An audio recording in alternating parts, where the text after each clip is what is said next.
Tudo aberto nas oitavas de final da Série D, o América conseguiu vencer fora de casa e deu uma encaminhada na sua classificação. O Santa Cruz fez um taço com altos e não leva nenhuma vantagem para decidir fora de casa. O Asa venceu e segue como um dos favoritos. A Aparecidense e Goiatuba fizeram jogar.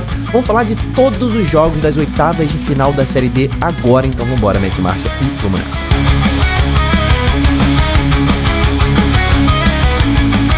Fala, torcedoras fanáticas e fanáticos, eu me chamo Diogo Cunha, seja bem-vindo ao Torcedorismo, o canal onde a gente fala sobre futebol brasileiro. Não deixa de se inscrever, sempre falo pra você, sua inscrição é a parte mais importante desse canal. Eu preciso de você aqui nesse canal comigo, então se inscreve nesse canal, porque a gente vai falar de Série D daqui até o final da temporada, e quem subir a gente fala de Série C também, então ano que vem estaremos juntos. Não deixa de se inscrever no canal, vamos falar da tabela da Série D. Temos Santa Cruz, Asa, Altos, Aparecidense, Maranhão, América, muita gente, misto surpreendendo aí. Vamos falar de todos os jogos, o que rolou e o que cada time precisa fazer também para se classificar na próxima rodada. Vamos falar um a um, começando aqui por esse Maranhão e Central. O Maranhão, que na segunda fase já tinha eliminado o Tunaluso, muito por conta desse primeiro jogo dentro de casa, né? O segundo jogo do Maranhão foi bastante ruim, fora de casa. E nessa partida, o Maranhão fez o dever de casa. Não dá pra gente dizer que o time não fez o dever de casa. Sim, ele fez.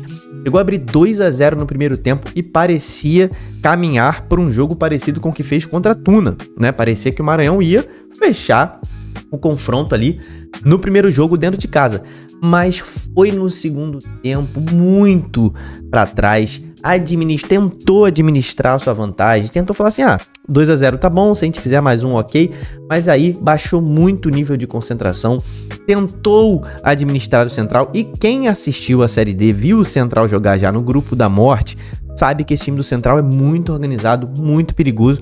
E aí o Maranhão se lascou, né? No finalzinho do jogo, pênalti pro Central, a bola bateu na mão do Fernando, o VAR chamou, olha como é importante o VAR na Série D, nessa fase aqui eliminatória, o VAR chamou e o árbitro marcou pênalti, a bola realmente bateu na mão do zagueirão, o Jô Santos do Central bateu o pênalti e fez o gol que deixou o Central muito vivo agora na classificatória. Tava difícil de virar um 2 a 0, né? Não era impossível, mas tava difícil. E com esse golzinho do Central, esse 2 a 1 aqui, deixou o time do Central muito vivo. Qual é a situação para a próxima rodada? Empate ou vitória do Maranhão, Maranhão se classifica para as quartas de final. Se o Central vencer por um gol de diferença, teremos pênaltis. E se o Central vencer por 2 gols de diferença, ele se classifica sem necessidade de pênalti. Lembrando que as quartas de final é o mata-mata do acesso, tá? Quem passar para as quartas de final vai estar a 2 jogos de conquistar o acesso. Todos os times que se classificam das quartas para as semifinais, os 4 são os 4 que sobem na Série D. Então, meu irmão, essas oitavas de final são muito importantes já, porque dá classificação para o mata-mata do acesso e o Central tá vivo. O Maranhão deu uma complicada aí, né? Mas segue com uma vantagem boa, tá? Então o Maranhão segue ali como favorito para se classificar, até porque o empate é dele. Imperatriz e América. Alô, você torcedor do Dragão, se tiver aqui nesse vídeo, manda um alô aqui embaixo nos comentários, porque o América não dá pra gente dizer que não encaminhou. Encaminhou sim a sua classificação para a próxima fase. Só que, atenção, tá? O Imperatriz é um time perigoso, tá? Ele já havia perdido fora de casa, aqui ó, ele havia perdido dentro da sua casa pro Manaus, mas foi lá fora de casa e havia vencido fora de casa. Então é um time perigoso. Não é porque o América venceu fora de casa que a classificação já está consumada, não. 1 a 0, meu irmão, não resolve a vida de ninguém. Então vai ter que ir para esse jogo na Arena das Dunas muito ligado. Mas o América tá com uma vantagem muito boa. Foi um jogo ruim, tá? Esse jogo aqui foi um jogo ruim, um jogo de muito pouca criatividade, principalmente do América. Por que eu tô falando disso, cara? O América teve um jogador a mais praticamente o jogo todo, tá? No primeiro tempo, o Imperatriz teve um jogador expulso e o América teve muito... Se fechou, tudo bem, o Imperatriz baixou as linhas, se fechou, fez aquela retranca, botou o ônibus na entrada da área, mas o América teve muita dificuldade de furar essa retranca. Foi abrir o placar aos 36 minutos do segundo tempo, né? Foi um gol de escanteio, né? O Ferreira fez o gol foi uma bela cabeçada, fez o único gol do jogo, 1 a 0 pro Dragão. E foi um jogo, cara, truncado, um jogo que tecnicamente não se sobressaiu. Acho que o que mais se sobressaiu nesse jogo foi o VAR, tá? O VAR, primeiro, ele tirou um pênalti, tá? Que tinha sido marcado pro Imperatriz, retirou esse pênalti. E depois ainda expulsou, né, o Xavier, meia do time do Imperatriz, ele foi expulso por conta do VAR. O VAR chamou pra revisão, ali 20 minutos do primeiro tempo, mais ou menos, foi quando o Xavier foi expulso. E o VAR foi quem mais brilhou nesse jogo. Só que o fato é, o América encaminha a sua classificação. A situação dessa chave tá assim agora, cara. Se o América empatar o jogo, ele está classificado para as quartas de final. Se o América perder por um gol de diferença, pênaltis. Se o Imperatriz vencer por 2 gols de diferença, o Imperatriz passa. Obviamente que se o América vencer de novo, o América passa também, né, rapaziada? Pelo amor de Deus. O América é talvez um dos maiores favoritos nesta fase agora, né? Com essa vitória fora de casa.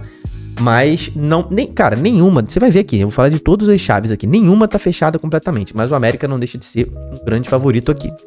Santa Cruz e Altos fizeram um jogaço. Eu vinha falando aqui com vocês, quem acompanha o canal há mais tempo sabe que, pra mim, esse aqui era o principal confronto dessa fase. 2 times que mereciam o acesso, os 2 times são muito bons, 2 dos melhores times da Série D, acabaram se encontrando logo agora nas oitavas de final. Esse confronto aqui podia ser a final, podia ser a semi ou então o mata-mata do acesso nas quartas de final, mas calhou deles se enfrentarem nas oitavas de final, então um dos favoritos já vai cair nessa rodada. Foi um jogaço, uma Arena Pernambuco com mais de 42 mil torcedores do Santa Cruz, a torcida eu sempre falo isso aqui, é uma torcida de elite, esse time, pela torcida que tem, merecia estar na Série A do Brasileiro. Inacreditável que a torcida do Santa Cruz faz aí já há décadas, né? O time foi melhor no iniciozinho do jogo, o Santa Cruz abriu o placar com 10 minutos, mas depois recuou demais, deu muito espaço para o Altos, que é um time muito perigoso, e o Altos foi muito corajoso, foi para cima do Santa Cruz e terminou o primeiro tempo melhor, né? Depois que o William Alves fez o gol do Santa Cruz, o Santa Cruz recuou e aí o Jacaré foi para cima. Foi melhor. O Roquened, meu irmão, agarrou demais o goleiro do Santa Cruz, agarrou muito o Roquened, meu irmão, fez vários milagres ainda no primeiro tempo, mas não foi suficiente, porque no segundo tempo o time voltou igual. A comissão técnica do Santa Cruz foi muito mal nesse jogo, inclusive, foi muito mal, enquanto a comissão técnica do Gerson, né, do Altos, foi muito bem, né, fez mudanças que mudaram a situação do jogo, mantiveram o time com ímpeto, com gás, com força, e o time foi muito corajoso. A comissão técnica do Santinha foi muito mal, o time ficou recuado e aí acabou levando um empate no segundo tempo, né. Poderia ter feito mais gols, o Renato teve 2 chances, por exemplo, de fazer 2 gols ali pro Santa Cruz e ampliar a vantagem, mas acabou não acontecendo. E aí o Altos leva um empate importantíssimo pra Teresina, né? Então, esse jogo tá completamente aberto. Vamos ter um jogo muito parecido lá no Lindolfo, né? Em Teresina. Acredito que o Altos vai continuar com esse ímpeto de ir pra cima do Santa Cruz, só que assim, o Santa Cruz tem que mudar a estratégia. Tem time pra fazer mais do que fez. Não pode ficar recuado o jogo inteiro como ficou depois que abriu o placar, porque o Altos é um time forte, é um time que pressiona, é um time que tem gás, é um time forte fisicamente, então o Santa Cruz tem que ir para fazer um jogo equilibrado, tá?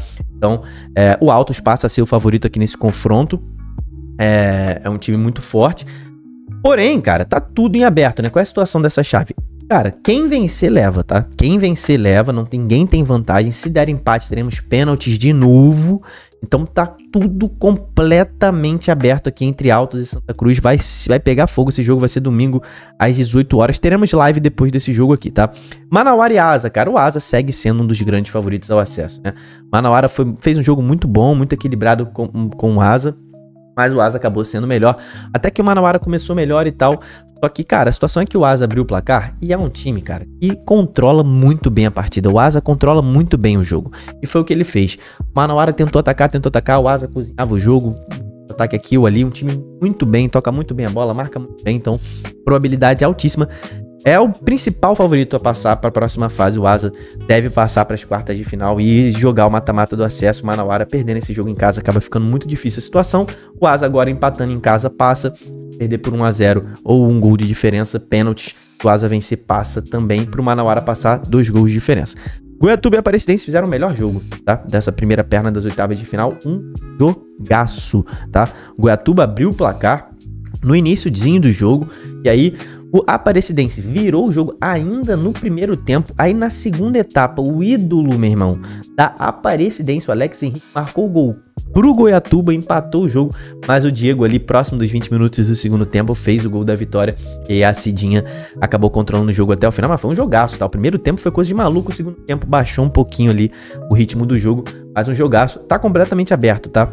O jogo de volta, tá completamente aberto, o Goiatuba não está batido, mostrou que tem total condição de vencer a Aparecidense fora de casa também, mas a Aparecidense é a favorita. Agora a Aparecidense tem a vantagem do empate para se classificar. Se o Goiatuba vencer por um gol de diferença, pênalti, 2 gols de diferença para o Goiatuba passa. E o Branco acabou perdendo para Inter de Limeira, né? Ficou com um jogador a menos a partir dos 12 minutos do segundo tempo, né? E o Diego Guerra fez uma falta bizarra, acabou sendo expulso. A Inter de Limeira jogou mal, ainda assim conseguiu fazer um gol de pênalti e leva uma vantagem muito importante para São Paulo. Deu um passo importante para a classificação, mas o Rio Branco é um bom time no jogo de volta, tendo 11 contra 11. O Rio Branco ainda tem a possibilidade de vencer, só que a Inter de Limeira tem uma boa defesa e tem a vantagem do empate, né? Misto e Cianorte, olha o Misto aí, rapaziada. Consegue um resultado absurdo de bom. O Misto tá devagarinho ali, ó.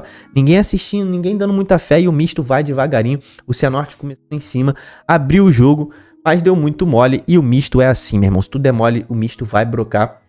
Conseguiu fazer o gol de empate no finalzinho do jogo ali, né? Na reta final, o Misto consegue o empate ali, né? E leva uma vantagem mínima, né? Leva vantagem, não tem vantagem pra ninguém, mas o Misto decide o jogo em casa. Essa é a vantagem do Misto, decidir a eliminatória em casa. Se a Norte tá vivo, jogo completamente aberto. Quem vencer classifica. Se der empate, nós teremos ali